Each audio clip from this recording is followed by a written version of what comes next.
Ganesha tutorials YouTube ಚಾನೆಲ್ಗೆ ಸ್ವಾಗತ. ಈ ಚಾನೆಲ್ ಅನ್ನು ನೀವು ಮೊದಲ ಬಾರಿಗೆ ನೋಡುತ್ತಿದ್ದರೆ ಸಬ್ಸ್ಕ್ರೈಬ್ ಮಾಡಿ ಹಾಗೂ ಬೆಲ್ ಐಕಾನ್ ಅನ್ನು ಪ್ರೆಸ್ ಮಾಡಿ. मेरे प्यारे बच्चों, आज मैं 10वीं कक्षा के पाठ पढ़ा रही हूँ. Part 3 Gillu. Part 1, part 2, part 3 video में इस पार्ट को अपलोड किया था. आज मैं पार्ट 4 वीडियो में अगले का पाठ कर रही हूँ. ध्यान से देखो बच्चों. मेरे अस्वस्थ में वह तकिया पर सिरहाने बैठकर अपने नन्हे नन्हे पंजों से मेरे सिर और बालों को हौले हौले सहलाता रहता.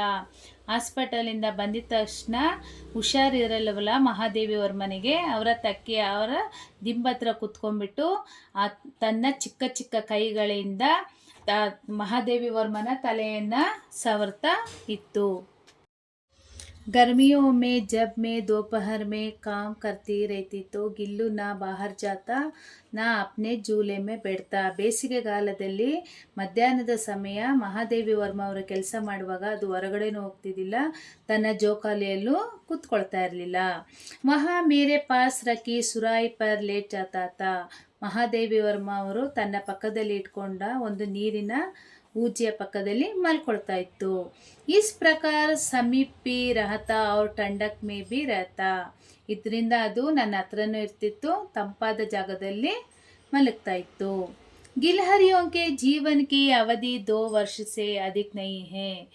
ಗಿಲ್ಹರಿ ಅಂದರೆ ಹಳಿಲಿನ ಜೀವನದ ಅವಧಿ ಕೇವಲ 2 ವರ್ಷ. ಅಂತ ಗಿಲ್ಲು ಕಿ ಜೀವನ ಯಾತ್ರಾ ಕಾ ಅಂತ ಗಯಿ. ಜೀವನ ಯಾತ್ರಕ ಹಂತಾಗ ಅಂದರೆ ಗಿಲ್ಲು ಮರಣದ ದಿನ ಹತ್ತಿರ ಬಂತು. ದಿನ್ ಭರ್ ಉಸ್ನೆ ನಾ ಕುಚ್ ಖಾಯಾ ನಾ ವಹಾ ಬಹಾರ್ ಗಯಾ. ದಿನವಿಡೀ ಏನು ತಿನ್ನಲಿಲ್ಲ, ಹೊರಗೂ ಸಹ ಹೋಗಲಿಲ್ಲ. पंजे इतने ठंडे हो रहे थे कि मैंने जाकर हीटर जलाया और उसे उष्णता देने की प्रयत्न किए. ಅದರ ಕೈ ಕಾಲೆಲ್ಲ ತಣ್ಣಗಾಗಕ್ಕೆ ಶುರು ಆಯಿತು. ನಂತರ ಮಹಾದೇವಿ ವರ್ಮ ಅವರು ಅದನ್ನು ಬಿಸಿ ಮಾಡಿದ್ರು.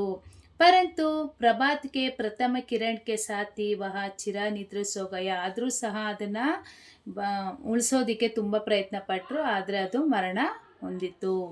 ಉಸ್ಕಾ ಜೂಲಾ ಉತ್ತರ್ಕ ರಖ್ ದಿಯಾ ಗಯಾ. ನಂತರ ಅದು ಇದ್ದಂತಹ ಜೋಕಾಲಿಯನ್ನು ಎತ್ತಿಟ್ಲು.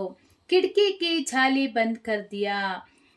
परंतु गिलहरी की यही पीढ़ी जाली के उस पार चीक चीक करती रहती थी.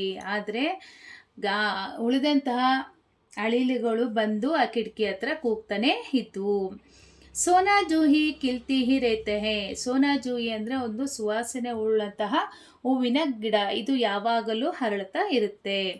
ಸೋನಾ ಜೂಹಿ ಕಿ ಲತಾ ಕೆ ನೀಚೆ ಗಿಲ್ಲು ಕಿ ಸಮಾಧಿ ಹೇ. ನಂತರ ಮಹಾದೇವಿ ವರ್ಮ ಅವರು ಸೋನಾ ಜೂಹಿ ಲತಾ ಒಂದು ಬಳ್ಳಿ, ಅದರ ಕೆಳಗಡೆ ಅದನ್ನು ಸಮಾಧಿ ಮಾಡಿದ್ರು. ಇಸ್ಲಿಯೇ ಬಿ ಕಿ ಉಸೆ ವಹ ಲತಾ ಸಬ್ಸೆ ಅಧಿಕ್ ಪ್ರಿಯಾತಿಯೇ. ಏನಕ್ಕಂದರೆ ಮಹಾದೇವಿ ವರ್ಮನಿಗೆ ಆ ಹೂವು ಇಷ್ಟ. ಇಸ್ಲಿಯೇ ಬಿ ಕಿ ಉಸ್ ಲಘು ಘಾತ್ ಕಾ ಕಿಸಿ ವಸಂತಿ ದಿನ್ ಜೂಹಿ ಕೆ पिताब छोटे फूल के रूप में खिल जाने का विश्वास मुझे ಸಂತೋಷ देता था. ಏನಕ್ಕಂದರೆ ಅದು ಸಹ ಯಾವಾಗಲೂ ಹೂವಿನ ರೀತಿಯಲ್ಲಿ ಮತ್ತೆ ಹುಟ್ಟಿ ಬರುತ್ತೆ ಅನ್ನೋ ಒಂದು ಅವರಿಗೆ ವಿಶ್ವಾಸ ಇತ್ತು. ಇದರಿಂದ ಅವರು ಸಂತೋಷ ಪಡ್ತಾಯಿದ್ರು.